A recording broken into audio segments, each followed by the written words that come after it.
अस्सलामुअलैकुम। आज की इस वीडियो में हम प्रैक्टिकल सेंटर में जो उनके कम्प्रिहेंसिव जो एग्ज़ाम्स हुए हैं 2021 में मैट्रिक क्लास का फिज़िक्स का, उसका मैं पेपर आपको सॉल्व करवाऊंगी। आज हम प्रॉब्लम सॉल्व करेंगे इसके, ठीक है।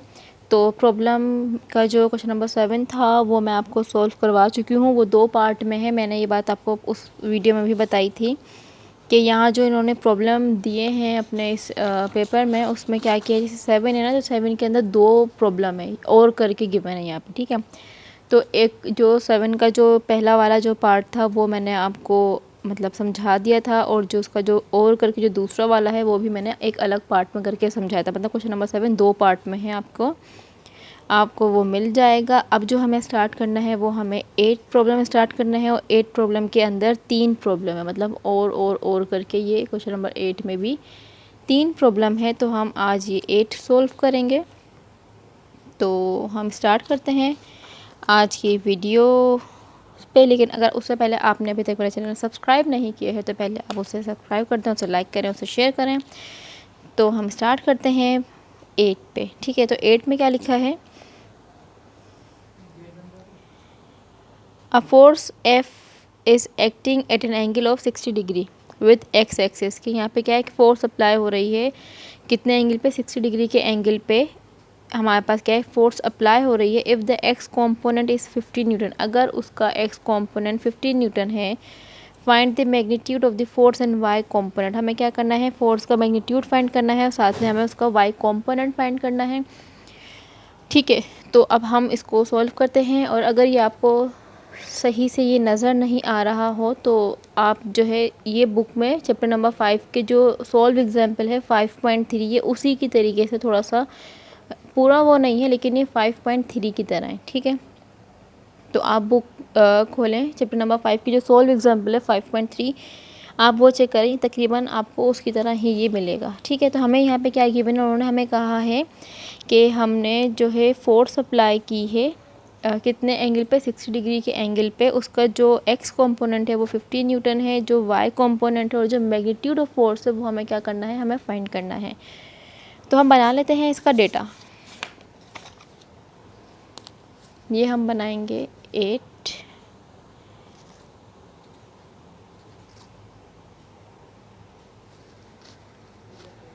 का डेटा।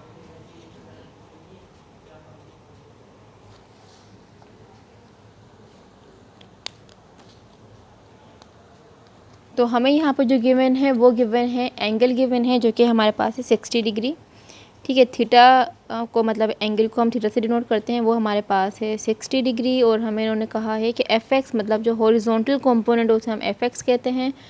तो जो हॉरिजॉन्टल कंपोनेंट है वो हमारे पास है 15 न्यूटन। अब वो ये हमें कह रहे हैं कि find the magnitude of force. Magnitude का मतलब है कि हमें टोटल एफ मतलब जो फोर्स हमने अप्लाई की है एफ हमें वो फाइंड करनी है।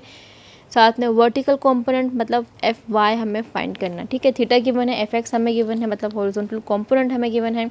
हमें मैग्नीट्यूड ऑफ फोर्स फाइंड करना है और साथ में क्या करना है, वर्टिकल कंपोनेंट हमें फाइंड करना है फोर्स का। तो हम इसको सॉल्व कर लेते हैं। ये हमारे पास हो गया है रिक्वायर्ड में, और ये हमारे पास अब आएगा सॉल्यूशन, ठीक है। अब हमें क्या करना है, देखें इसका यहाँ पे हमें थीटा गिवन है, एफ एक्स गिवन है, हमें एफ फाइंड करना है और एफ वाई भी फाइंड करना है। तो हम क्या करेंगे, जो हॉरिजॉन्टल कंपोनेंट का जो फॉर्मूला है हम वो मतलब वो हम अप्लाई करते हुए यहाँ से हम टोटल जो फोर्स है हम वो फाइंड कर लेंगे। तो हॉरिजॉन्टल कंपोनेंट का फॉर्मूला क्या है, वो है एफ एक्स इक्वल है एफ कॉस थीटा। ये जब चैप्टर नंबर 5 मैंने आपको समझाया था, मतलब उसकी डेरिवेशन जो समझाई थी, मैंने आपको ड्राइव करना भी सिखाया था कि क्या है कि एफ एक्स इक्वल है एफ कॉस थीटा के। यहाँ पे एफ एक्स हमें गिवन है कितना है, 50 गिवन है। एफ हमें क्या करना है, फाइंड करना है। कॉस हमने ऐसे ही लिखा और थीटा हमें गिवन है 60 डिग्री। तो हम यहाँ पे क्या करेंगे, 50 ऐसे ही आया, एफ ऐसे ही लिखा, कॉस 60 हमें फाइंड करना है। तो क्या करना पड़ेगा इसके लिए, कोस को हमें प्रेस करना पड़ेगा और 60 इक्वल आंसर आया है 0.5, ठीक है। तो हम यहाँ लिख देंगे 0.5। अब क्योंकि हमें एफ फाइंड करना है, 0.5 यहाँ मल्टीप्लाई का है, वहाँ जाके क्या हो जाएगा, डिवाइड का हो जाएगा। मतलब 50 से 0.5 क्या हो जाएगा, डिवाइड हो जाएगा।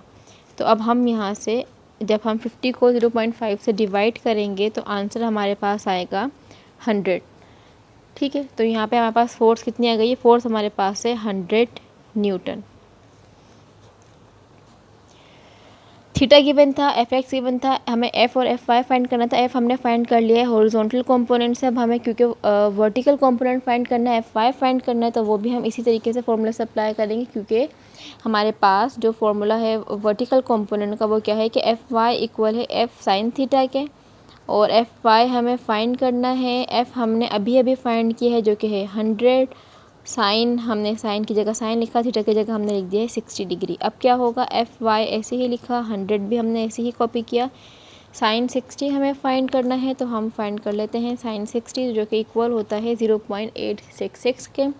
अच्छा, काफ़ी बच्चे मुझसे पूछते हैं कि हमें ये कोस और इसकी वैल्यू क्या करनी पड़ेंगी, तो आपको जो है इनकी वैल्यूज़ को याद करना पड़ेगा। जो बच्चे कहते हैं कि मतलब सिंपल कैलकुलेटर अलाउ होता है, साइंटिफिक तो अलाउ ही नहीं होता, तो हम कोस और साइन की वैल्यू कैसे फाइंड करेंगे, तो आपको जो है फिर इसका टेबल याद करना पड़ेगा, कोस का, साइन का और टेन का। ये मैथ की बुक में भी आपको मिल जाएगा टेबल, तो आपको ये वाला बुक जो है टेबल याद करना पड़ेगा, कोस साइन की जो वैल्यूज़ हैं वो उनको याद करना पड़ेगा, और साथ में आप ये जो कहते हैं कि आप जो मल्टीप्लाई करना बताती हैं वो सिंपल कैलकुलेटर से बताइए। तो ये बात मैंने पार्ट 1 के जब इसका अपलोड किया था, तो ये बात मैंने वहाँ भी बताई थी कि अभी मैं डायरेक्ट साइंटिफिक कैलकुलेटर ही अप्लाई कर रही हूँ, लेकिन जब ये मेरे प्रॉब्लम कंप्लीट हो जाएंगे इसके, तो मैं क्या करूँगी, एक वीडियो अपलोड करूँगी जिसमें सिंपल कैलकुलेटर से मल्टीप्लाई और डिवाइड करना सिखाऊँगी।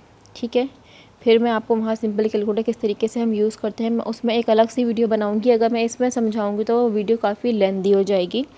ठीक है, तो इस वजह से मैं अभी यहाँ पे साइंटिफिक कैलकुलेटर ही यूज़ कर रही हूँ। तो हमें क्या करना है, अब इसको हम मल्टीप्लाई कर देंगे 100 से, तो आंसर आ जाएगा 86.6 न्यूटन। और जो बच्चे कहते हैं कि हमें नज़र नहीं आ रहा था, फुल पेज नहीं दिखता, तो आप अपने मोबाइल की फुल स्क्रीन करें, आपको ये पूरा पेज दिख जाएगा। ठीक है, काफ़ी बच्चे मुझसे पूछते भी हैं कि आपकी सिर्फ आवाज़ आती है, नज़र तो आता ही नहीं है। तो नज़र इसलिए नहीं आता क्योंकि वो अपने मोबाइल की फुल स्क्रीन नहीं कर रहे होते। ठीक है, तो ये हमने क्या कर लिया है, ये हमने मैंने आपको बताया था सॉल्व एग्जाम्पल है 5.3, उसी के तरीके का ही है, मतलब वैसा नहीं है लेकिन कुछ चेंजिंग है इसके अंदर, लेकिन आप देख सकते हैं कि 5.3 की तरह ही है तकरीबन। ठीक है, तो ये हमने क्वेश्चन नंबर 8 का जो प्रॉब्लम था हमने वो सॉल्व कर लिया है। अब हम चलते हैं इसके और में जो इसका आगे जो पार्ट हमें गिवन है वो देख लेते हैं वो क्या है। उसके बाद और करके लिखा है 20 newton force is acting at the edge of a wheel of radius 40 centimetre. कि हमने क्या किए हैं, हमने 20 न्यूटन की फोर्स अप्लाई की किस पे, व्हील, मतलब जो व्हील होता है ना, व्हील के एज पे हमने 20 न्यूटन की फोर्स अप्लाई की है, और जो वो व्हील है उसका जो रेडियस है वो है 40 सेंटीमीटर। मतलब समझें आप, हमारे पास एक व्हील है। ठीक है, व्हील क्या होता है, व्हील गोल होता है इस तरीके से, लाइक हमारे पास व्हील है, उसका जो ये रेडियस है ना, ये हमारे पास है 40 सेंटीमीटर, और हम क्या करें, इस व्हील की जो एज है, जो किनारे हैं, उस पर हम 20 न्यूटन की फोर्स अप्लाई कर रहे हैं। एक व्हील है, व्हील पे हम 20 न्यूटन की फोर्स अप्लाई कर रहे हैं, और उसका जो व्हील का जो रेडियस है वो हमारे पास है 40 सेंटीमीटर। ठीक है, उसके बाद क्या लिखा है, find the value of torque. हमें क्या फाइंड करना है, हमें वैल्यू ऑफ टॉर्क फाइंड करना है। ये चैप्टर नंबर 6 का प्रॉब्लम है, और ये 6 में हमारे पास बुक में नहीं है, और ना ही ये कोई सॉल्व प्रॉब्लम है उसका। ठीक है, तो ये ऐसे ही उन्होंने वैल्यूज़ को चेंज करके दिया है, लेकिन चैप्टर नंबर 6 के जो प्रॉब्लम है वो बहुत ही ज़्यादा ईजी हैं, बहुत ज़्यादा ईजी हैं। ठीक है, तो अब हम कर लेते हैं इसको। ये 8 का ही और करके है, तो यहाँ पर मैं लिख देती हूँ, ये हमारे पास क्या है, 8 का जो और करके आया है ना, ये वो है। ठीक है, तो इसका हम डेटा बना लेते हैं। हमारे पास क्या गिवन है, हमें फोर्स गिवन है, फोर्स कितनी गिवन है हमें, यहाँ पे 20 न्यूटन। ठीक है, तो हम यहाँ पे लिखेंगे कि फोर्स हमारे पास है 20 न्यूटन। उसके बाद हमारे पास जो डिस्टेंस गिवन है, मतलब जो रेडियस गिवन है d, वो हमें गिवन है 40 सेंटीमीटर। ठीक है, अब उन्होंने कहा है find the value of torque, हमें टॉर्क की वैल्यू फाइंड करनी है। तो ये जो टॉर्क हमें फाइंड करना है, ये हम लिखेंगे रिक्वायर्ड में। उसके बाद हम हेडिंग डालेंगे सॉल्यूशन की। ठीक है, और अब हम क्या फाइंड करेंगे, अब हम फाइंड करेंगे टॉर्क। लेकिन टॉर्क फाइंड करने से पहले हमें पता है कि जो डिस्टेंस या रेडियस वगैरह होता है उसको हम मीटर में रखते हैं, लेकिन यहाँ पे सेंटीमीटर में, तो हमें क्या करना पड़ेगा, सेंटीमीटर को मीटर में कन्वर्ट करना पड़ेगा। और ये बात हम जानते हैं कि 1 मीटर में 100 सेंटीमीटर होते हैं। कितने? 1 मीटर में 100 सेंटीमीटर होते हैं। तो हम क्या करेंगे, छोटे से बड़े मान, तो छोटे से बड़े माने के लिए हम डिवाइड करते हैं। ठीक है, क्या करते हैं, हम डिवाइड करते हैं। तो यहाँ पे हम क्या करेंगे, इसको हम 40 को डिवाइड कर देंगे 100 से। ठीक है, जब मैं 40 को 100 से डिवाइड करूँगी तो आंसर आएगा 0.4 और ये हो जाएगा मीटर। ठीक, अब हम क्या करेंगे, यहाँ पे फॉर्मूला अप्लाई करेंगे टॉर्क का। तो टॉर्क इक्वल है F इंटू डी। हमने क्या करना है, टॉर्क को मतलब F इंटू डी, फोर्स को हमें डी से, या जो रेडियस है हमें उसको उससे मल्टीप्लाई करना है। तो सिंपल हम वैल्यूज़ को पुट करेंगे। फोर्स हमारे पास 20 है, जो डी है मतलब जो रेडियस है वो 0.4 है। तो हमें क्या करना है, 20 को 0.4 से हमें मल्टीप्लाई करना है। तो आंसर हमारे पास आया है 8। कितना आया है, आंसर हमारे पास आ गया है 8 न्यूटन मीटर। जो टॉर्क का जो यूनिट है वो हमारे पास है न्यूटन मीटर, क्योंकि अगर अब हमें यूनिट ना याद हो तो आप इस तरीके से बना सकते हैं कि जो फोर्स का यूनिट होता है वो होता है न्यूटन, जो डिस्टेंस वगैरह का जो यूनिट होता है वो होता है मीटर। तो इस तरीके से टॉर्क का जो यूनिट है वो हो गया है हमारे पास न्यूटन मीटर। और आपने ये देखा होगा कि कितना ही इजी, मतलब कितना ही आसान ये प्रॉब्लम है। सिंपल हमें फोर्स गिवन है। और चैप्टर नंबर 6, काफ़ी बच्चे मुझे कमेंट करते हैं कि चैप्टर नंबर 6 की प्रॉब्लम बताएं। तो उसमें जो है शुरू के हमें 3 ही प्रॉब्लम करने हैं, 6.1, 6.2 एंड 6.3। उसमें क्या होता है, फोर्स गिवन होती है, हमें डिस्टेंस गिवन होता है, हमें टॉर्क फाइंड करना होता है, या कहीं पे हमें टॉर्क गिवन होता है, उसका जो रेडियस है वो गिवन होता है, हमें फोर्स फाइंड, मतलब इन तीनों चीज़ों में से कोई दो हमें गिवन होती हैं और थर्ड को हमें फाइंड आउट करना होता है। और यही वाला फॉर्मूला अप्लाई होगा उन तीनों प्रॉब्लम में। उसके अलावा हमें और कोई से प्रॉब्लम भी नहीं करने हैं, बस ये शुरू के 3 प्रॉब्लम ही करने हैं जो कि इस फॉर्मूले से हो जाते हैं, जो है टॉर्क इक्वल है F इंटू डी के फॉर्मूले से। ठीक है, तो अब हम चलते हैं इसी 8 में 3 पार्ट थे ना, 2 हमने सोल्व कर लिए हैं, अब एक और है, और करके अब हम उसे देखते हैं उसमें क्या लिखा है। ठीक है, तो इसमें क्या है, ये हमने सोल्व कर लिया है। यहाँ पे और एक कि calculate the volume occupied by 2 mole of gas at 7 degree centigrade and a pressure of 1 atm equal 1.01 exponent 5 Newton पर मीटर स्क्वायर और R इक्वल 8.31 जूल पर मोल केल्विन। हमें क्या करना है, यहाँ पे उन्होंने कहा है कैलकुलेट द वॉल्यूम, हमें वॉल्यूम फाइंड करना है ऑक्युपाइड बाय 2 मोल, मतलब 2 मोल ने 7 डिग्री सेंटीग्रेड में जितना वॉल्यूम कवर किया होगा, जितना वॉल्यूम ऑक्युपाई किया होगा, हमें वो फाइंड करना है। और उसका जो प्रेशर है वो हमें बता दिया गया है, वो है 1 atm, जो कि इक्वल होता है 1.01 एक्सपोनेंट 5 न्यूटन पर मीटर स्क्वायर को। और यहाँ पे जो R मतलब जो गैस कांस्टेंट है वो हमें गिवन है, जो कि 8.31 जूल पर मोल केल्विन। और अगर ये हमें गिवन ना हो तो ये हमें याद होनी चाहिए ये वैल्यू। ठीक है, जितने भी कांस्टेंट वैल्यू हैं ये हमें याद होनी चाहिए। तो यहाँ पे इन्होंने हमें गिवन किया है, और अगर ये हमें गिवन नहीं होता तो हमें पता होना चाहिए था, मतलब हमें याद होना चाहिए था। ठीक है, तो हम चलते हैं इसके और की तरफ। ये भी 8 का ही पार्ट है। ठीक है, तो ये भी इसका क्या है, और मैं यहाँ लिख देती हूँ और। अब हमें क्या करना है, यहाँ पे हमें वॉल्यूम फाइंड करना है। क्या क्या गिवन है हम वो लिख लेते हैं। हमें यहाँ पर जो गिवन है, उन्होंने नंबर ऑफ़ मोल गिवन किए हैं, तो नंबर ऑफ़ मोल को हम n से डिनोट करते हैं, स्मॉल n से। ठीक है, हम किससे डिनोट करते हैं, स्मॉल n से, जो कि हमारे पास है 2 मोल। मोल उन्होंने हमें कहा है 2 मोल है। जो उसका जो टेम्परेचर है वो है 7 डिग्री सेंटीग्रेड, और उन्होंने कहा कि जो प्रेशर है वो है 1 atm। ठीक है, 1 atm है, जो कि इक्वल होता है 1.01 10 की पावर 5 न्यूटन पर मीटर स्क्वायर। ठीक है, ये गिवन कर दिया है। और साथ में कहा है कि जो R है वो इक्वल है 8.31। और अभी मैंने आपको बताया कि अगर R की वैल्यू गिवन नहीं होगी तो हमें याद होनी चाहिए। ठीक है, अब N गिवन है, T गिवन है, P गिवन है, R गिवन है। उन्होंने हमें कहा है कि कैलकुलेट द वॉल्यूम ऑक्युपाई, मतलब कि जितना इन्होंने वॉल्यूम ऑक्युपाई किया होगा हमें वो फाइंड करना है। तो ये हमारे पास हो गया है डेटा, ये हमने लिख लिया है रिक्वायर्ड।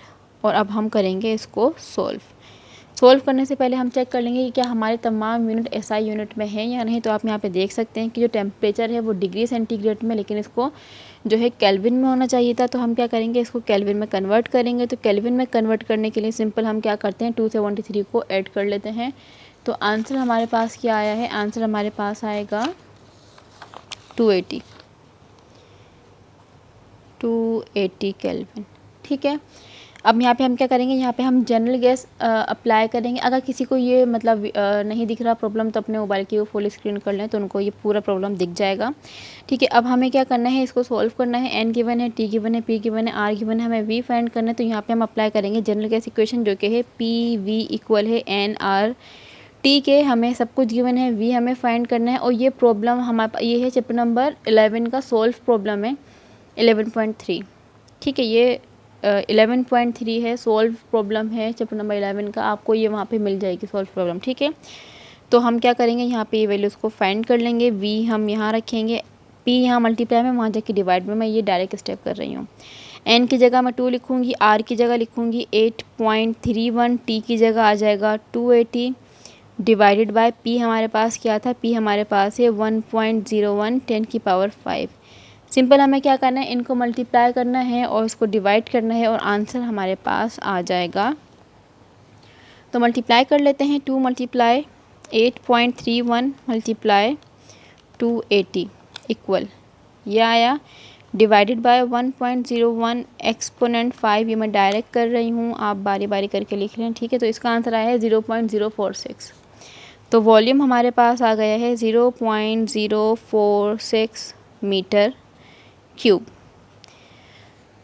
ठीक है, तो ये हमने क्या कर लिया, ये हमने जो प्रैक्टिकल सेंटर में जो उनके एग्ज़ाम्स जो लेते हैं वो सेंटर में, तो ये मैं आपको वो सॉल्व करवा रही थी। तो प्रॉब्लम का जो है इसके क्वेश्चन नंबर 8 में भी 3 प्रॉब्लम थे।